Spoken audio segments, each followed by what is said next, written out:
Hi everyone, it's Minikay. So today, i-share ko sa inyo yung mga ginagamit ko sa paggawa ng resin. Kasi marami ang nagtatanong sa comment section. So ito na yun lahat, pero hindi pa to kompleto. Ito lang yung mga nabili ko pa lang sa ngayon. So first, pinaka-importante na dapat meron kang gamit is respirator mask. So dapat meron ka nito kasi ang resin po is very toxic. So harmful po ang resin. So kailangan natin gumamit ng ganito. So ganito lang siya isuot. Ayan. Tapos meron yung lock dito para sa likod. Kailangan natin ito para hindi natin ma-inhale ang toxic ng resin. Tapos, pag gagawa ka ng resin, dapat yung area mo is well ventilated. So, dapat kung nasa garahe or nasa labas ng bahay.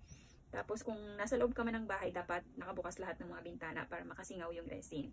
Tapos, dapat meron kang goggles.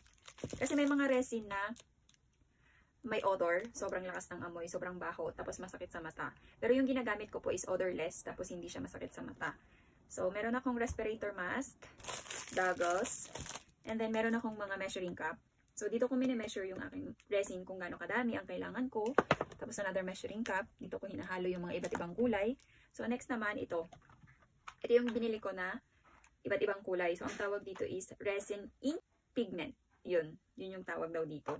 Nabasa ko lang yun sa comment section. So, actually, 1 week pa lang mahigit ako gagawa ng ganito. So, I'm not professional po, no?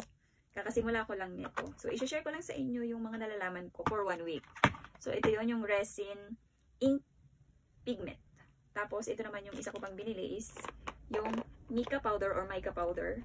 So, para siyang illumination pag nilagay mo dito sa clear resin. Pag hinalo mo siya, nag-iiba yung kulay niya. Katulad ng ginawa ko sa wall clock. Ganun yung kulay niya.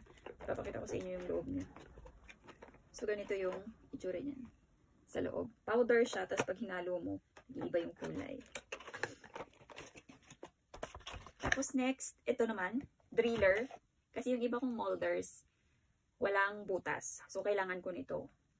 Kasi yung iba, may butas naman, tapos hindi ko bet masyado yung design. Kaya bumili talaga ako nitong driller. And then, meron ako mga spatula, mga, tweezer. Kasi pag nilalagay ko sa resin na yung ating pang-design, katulad ng mga dried flowers, stickers, yan, kailangan natin ng tweezer. So, ito yung sticker, dried flowers, tapos mga stones. And then, ito naman yung para sa keychain natin. Tapos, tape para sa resin. Dito yan, para dito sa ating mga molders na pendant. Yung sa loob niya kasi is, yung likod pala, walang pang salo. Kaya kailangan natin ng ganitong tape. Ito pa pala. Yung gloves. Pinaka-importante po. Gloves, respirator mask, goggles. Yan talaga ang pinaka-importante para safe po tayo pag gumagawa ng resin. Ano pa bang hindi ko napakita? Ito pala, yung UV light. So, kailangan din natin ng UV light.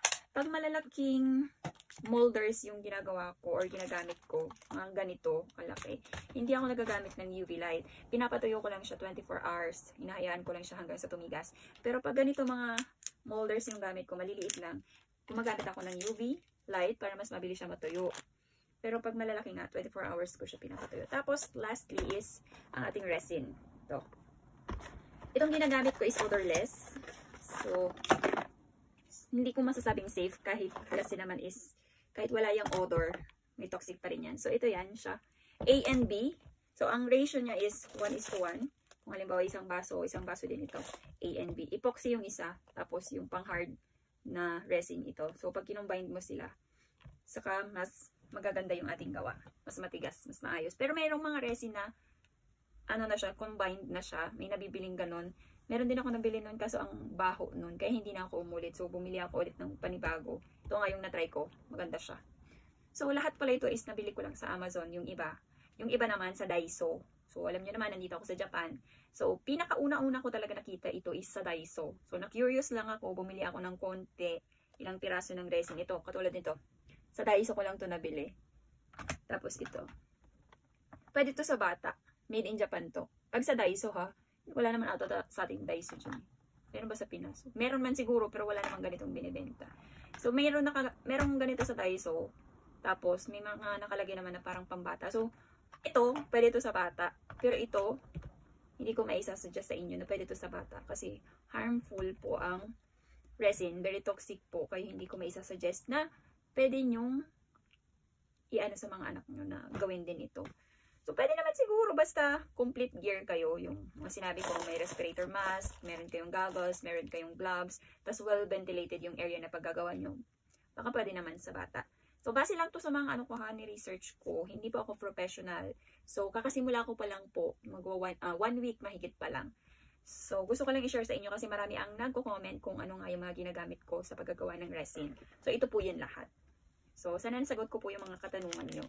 Nabili ko po siya sa Amazon, yung iba po sa Daiso.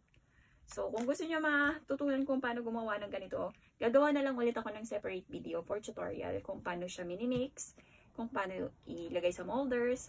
So, sa ngayon, ito na lang muna yung i-share ko sa inyo. So, ayan lang naman. Thank you for watching. Jane!